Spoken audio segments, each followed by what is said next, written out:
Hi everyone, in front of me I've got INFINIX Note 40 Pro Plus, and let me share with you how to change the keyboard language on this device.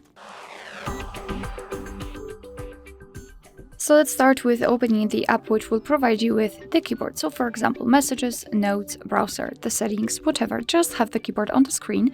And now all we have to do is to tap on the settings icon in this upper panel. So let's tap on it. Now let's enter the languages. And here we've got the list of all currently applied languages. So let's tap on Add Keyboard to add new one. And here we've been transferred to the full list of available languages from which we can choose. You can scroll and search, or simply tap on this searching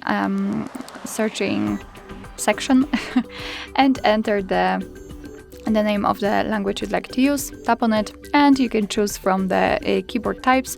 The amount of them depends on the specific language, and sometimes you will have only one and sometimes even up to 7 different ones. So let's simply mark the option you'd like to use and tap on done, and as you can see, the language has been immediately applied to the list.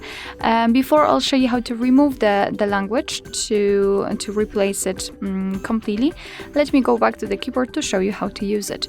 And the most important thing is the globe icon, which will allow us to change the keyboard. So right now we've got the English one, and after tapping on the globe icon we can easily switch to the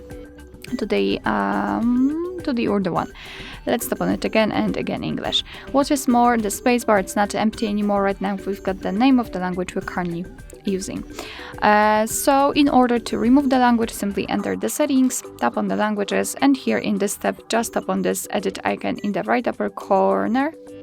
Mark the language you want to remove and tap on the trash bin icon, and as you can see, you've got only one language applied.